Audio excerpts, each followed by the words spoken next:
Rien ne me fut facile jamais, depuis l'enfance où j'errais, petit fantôme sans racines, qui n'avait rien d'une héroïne. Père inconnu et mère volage, j'étais un encombrant bagage. On me condamne dès le baptême, eh bien moi je vivrai quand même, eh bien moi je vivrai quand même.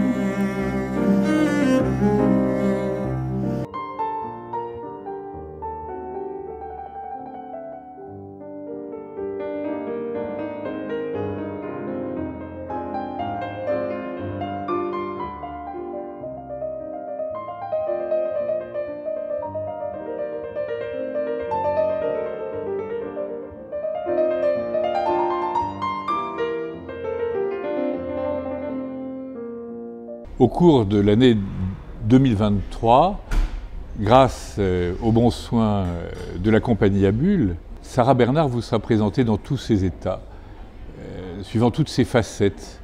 Et ça, c'est indispensable car cette femme est tout sauf univoque. Elle est tout sauf uniforme. Elle est multiple, définitivement multiple.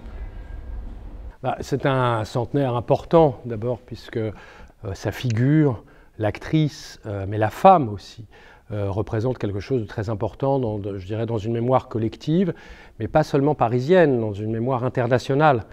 Le moment était venu, ce qui est bien des raisons de s'intéresser à Sarah Bernard, et Laurence Cohen a fédéré des énergies diverses. Et donc si moi je me suis engagé dans ce projet, c'est d'abord par admiration pour la personne de Sarah Bernard. C'est un exemple encore intéressant aujourd'hui de femme libre, indépendante, qui s'est frayé sa voie dans un monde d'hommes. 2023, Sarah Bernard est au programme des commémorations nationales de France Mémoire. Et un grand collectif s'est mis en place entre Paris et Belle-Île-en-Mer. Voilà, donc ça s'appelle Sarah dans tous ses états. C'est un merveilleux titre que celui de Sarah dans tous ses états, qui est un appel finalement à chacune et à chacun d'entre nous à trouver tous nos états possibles pour célébrer, honorer, voyager, rêver et réinventer aujourd'hui dans le présent dans lequel nous sommes. C'est une figure avec beaucoup de caractère, beaucoup d'audace, une figure féminine aussi, très important. Et je la trouve très belle par ses engagements, surtout politiques. Alors moi j'ai écrit un livre qui s'appelle Belle et rebelle et j'ai dédié un chapitre à la grande Sarah Bernard, qui est une source d'inspiration pour toutes les femmes. Je suis fascinée par la personnalité extraordinaire de Sarah Bernard qui, avec 100 ans d'avance, on pourrait dire sur Oprah Winfrey et Madonna, a été la première star internationale. Honorer Sarah Bernard en tant qu'actrice, honorer Sarah Bernard en tant que femme, honorer Sarah Bernard en tant qu'une grande artiste et aussi lier tous les terrains de son activité par cet événement hors norme, que ce soit à Paris ou à Belle-Île. Elle a joué les grands classiques et puis elle jouait aussi le répertoire contemporain.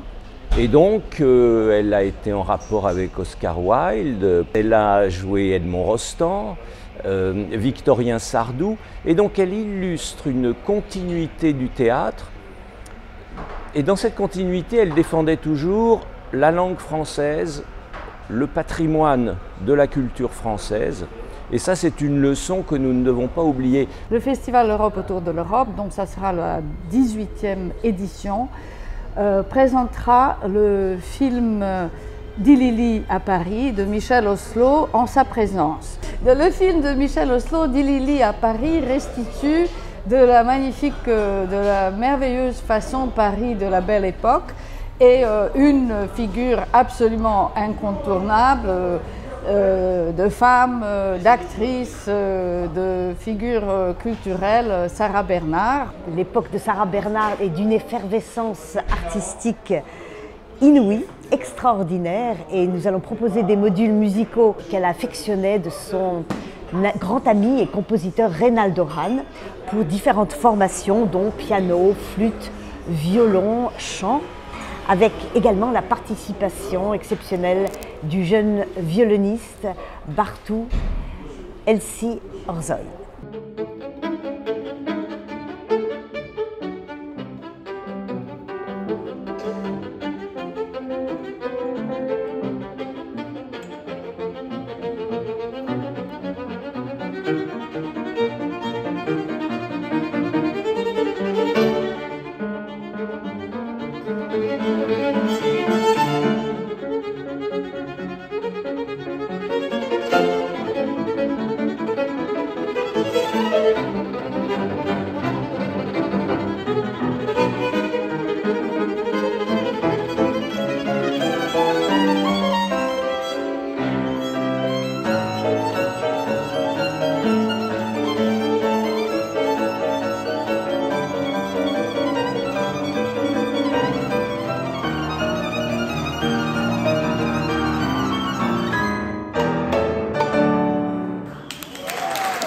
C'est un grand honneur pour moi de participer à l'événement Sarah Bernhardt dans tous ses états, pendant lequel je vais avoir la chance de porter la voix de Sarah. Bien sûr, nous reconstituons les danses de la Belle Époque. Et la Belle Époque, sans Sarah Bernhardt, c'est absolument impensable. Nous organiserons pour l'occasion des danses, des animations, faire danser le public comme l'on aurait dansé à l'époque. Nous espérons être à la hauteur de cet événement Sarah dans tous ses états. Je vous proposerai de vous promener dans Paris, donc voir le Paris de Sarah Bernhardt. J'interviendrai aussi au musée Henner pour parler de la grande Sarah Bernhardt. Mes premières interventions vont se faire lors de promenades qui auront lieu dans Paris, du théâtre de l'Odéon à la Comédie Française, où je vais intervenir sur la partie Sarah derrière le miroir avec ma casquette de psychanalyste. Je suis très heureuse de participer à l'aventure Sarah Bernhardt en tant que peintre et dessinateur. Le rapport de Sarah Bernhardt avec les hommes, voilà. Elle a eu beaucoup d'hommes dans sa vie. Je parlerai donc de tous les artistes qu'elle a côtoyés. Et puis des personnes qui ont été importantes pour elle. Je pense par exemple au duc de Morny, ça a été le premier donc à remarquer son talent, et il a dit faites-lui faire du théâtre. On est suivi, il y a eu le directeur du théâtre de l'Odéon, il y a eu les artistes aussi, il y a eu les auteurs, Rostand, Victor Hugo. Pour ma part, je ferai une intervention sur les demeures de Sarah Bernhardt. Ces hôtels particuliers et ces maisons de villégiature ont été parmi les demeures les plus célèbres de son époque. Décrites, peintes, photographiées, caricaturées et fantasmées, elles ont largement contribué à l'aura de Sarah Bernhardt et au rayonnement de sa personnalité. Nous essaierons de faire revivre ces intérieurs et d'explorer le goût et la mode lancés par Sarah Bernhardt. Nous sommes très heureux au Musée national Jean-Jacques Henner de participer à l'hommage orchestré par Laurence Cohen pour célébrer le centenaire de la mort de Sarah Bernhardt, survenue donc en 1923. Alors pourquoi Sarah Bernhardt au Musée national Jean-Jacques Henner? Jean-Jacques Henner donc a rencontré Sarah Bernhardt à plusieurs reprises entre 1872 et jusqu'à sa mort en 1905, mais il avait aussi pour élève Louise Abéma, qui était très proche de Sarah Bernhardt. C'est un des premiers qui a ouvert un atelier pour les femmes. Il a toujours beaucoup encouragé les femmes artistes. Et je vous invite donc tous à venir le 25 mars prochain pour rendre hommage à travers une série de conférences, de concerts, de promenades à travers le quartier, rendre hommage à Sarah Bernhardt qui a vraiment laissé son empreinte dans cette maison d'artistes et dans ce quartier. Accueillir cet événement à Saint-François-de-Sales, là où ont eu lieu ces obsèques, pour nous une occasion de faire mémoire de ce lien qu'il y a avec la société et la place de l'Église aussi dans la vie de ces artistes. Donc c'est une joie de pouvoir ouvrir notre Église, de pouvoir accueillir toutes ces personnes qui viendront pour bien fêter Sarah Bernhardt et se rappeler tout ce qu'elle a apporté à l'art, mais aussi à notre pays, à la France. Donc c'est pour nous un grand et bel événement.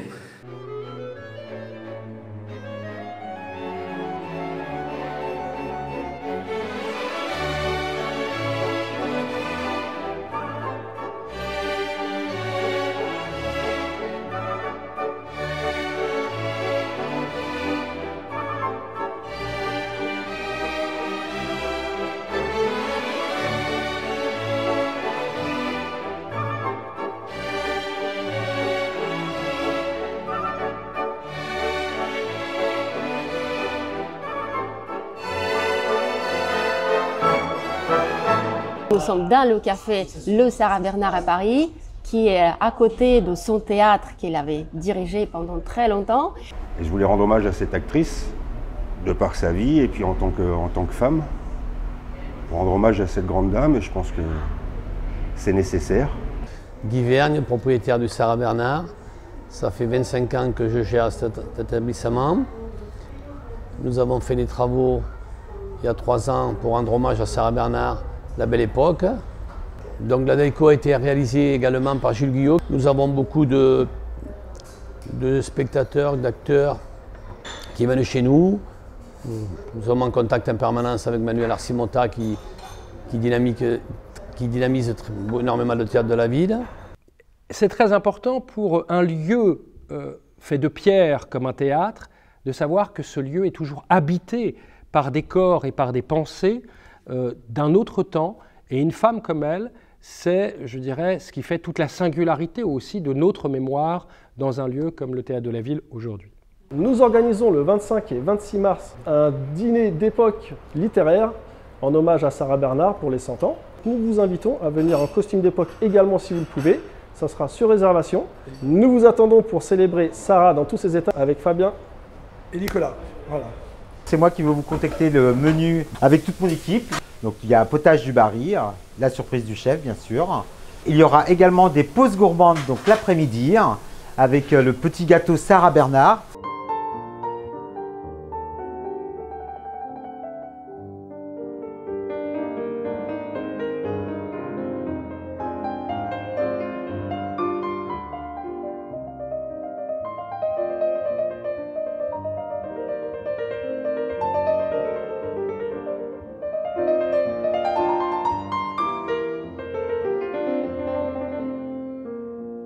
Pour la cérémonie d'ouverture, nous serons 2 académiciens, Muriel Mayette-Holtz de l'Académie des Beaux-Arts qui va prêter son talent d'immense actrice à la célébration de sa devancière Sarah Bernard et moi-même de l'Académie des Inscriptions et Belles-Lettres pour illustrer ces 2 directions qui étaient dans le personnage de Sarah, c'est-à-dire d'un côté le talent dramatique et puis de l'autre l'illustration du patrimoine de la culture française. Je me suis intéressé en particulier au procès qui l'a opposé à la Comédie Française et à travers lequel elle a présenté, avec l'aide de son avocat, une défense de son art, de ses responsabilités et de ses droits dans l'organisation du théâtre de l'époque. Aujourd'hui, elle continue, si vous voulez, à faire résonner cette passion, cet engagement, cette vibration de la scène qui a donné autant d'admiration et qui donne du courage à d'autres. L'actuel Théâtre de la Ville, Place du Châtelet, contient justement ces mémoires vivantes. Eh bien, cette femme est formidable dans la mesure où elle n'a jamais cédé. Elle s'est toujours rebellée. Elle est d'une incroyable modernité. Et mon projet à cette occasion est d'adapter ses paroles, à la fois dans son journal, également dans ses interventions, pour restituer en quelque sorte le journal intime de Sarah Bernard et montrer ce qu'a été sa trajectoire d'une étoile qui n'est pas une étoile filante, car cette étoile a duré, et jusqu'au bout. Cette femme aura été fidèle à elle-même. Le travail dont je ne serai que la porte-parole en tant que présidente de cette société est complètement inédit puisqu'il a été l'objet de recherches qui se sont avérées fructueuses de la part de notre administratrice et amie Hélène Richard qui a donc trouvé dans des documents d'archives tous les arguments et pour annoncer ce qu'on peut appeler un scoop dans le langage moderne. Nos découvertes pourraient paraître austères à la jeune génération. Certains d'entre eux connaissent heureusement Sarah Bernard grâce aux bandes dessinées et en particulier Lucky Luke qui lui a donné une seconde jeunesse. Au fait qu'elle a toujours eu ce sens de l'autre et cette sensibilité à la souffrance de l'autre parce qu'elle-même l'avait vécu et expérimenté. Et c'est en ça qu'elle peut être un exemple pour les générations futures, pour les générations actuelles. Ce qu'il faut, je dirais, partager aujourd'hui avec des générations présentes, c'est-à-dire l'idée que tous les destins sont possibles, tous les rêves sont possibles, et qu'on ne doit pas s'arrêter à ce qu'on nous dit ou ce que le monde nous dit, mais que l'art a besoin de cette liberté.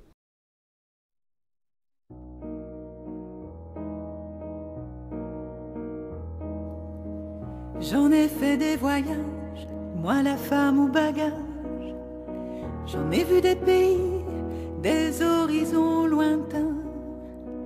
Mais lorsque du bateau j'aperçois le rivage, belle île m'a bien nommé, mon errance prend fin. Moi que rien n'arrêtait, ni barrière ni frontière, moi qui toujours curieuse marchais vers l'inconnu. Il me semble qu'ici je trouve enfin ma terre, quand le sable s'égrène, tiède sous mes pieds nus. Moi l'âme vagabonde, sans famille, sans racines, je me tiens face au vent, sans bijoux et sans phare. Plus de rôle à tenir, ici, plus de vitrine. Pour la première fois, je suis de quelque part. Infatigable, dit-on, j'épuise ceux qui me suivent. Intéressé seulement par le prochain chemin, je n'arrête jamais ma course comme l'eau vive. Je dévale la vie à vide sans aucun frein. Ici je trouve tout, ma quête soudain s'apaise. Tout est là, tout me comble, tout rayonne de beauté. L'infini, l'absolu, l'altitude des falaises. Tout ce que je cherchais ici fut déposé.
Viens, sois tendre, je suis ivre. Oh, les Versailles mouillés, ton souffle te fera suivre des papillons réveillés. L'envieux oiseau nocturne, triste, ouvrira son œil rend. Les nymphes penchant leur urne dans les grottes souriront et diront, sommes-nous folles? C'est Léandre avec Héros. En écoutant leurs paroles, nous laissons tomber notre eau. Allons-nous-en par l'Autriche, nous aurons l'aube à l'au front. Je serai grand et toi riche, puisque nous nous aimerons.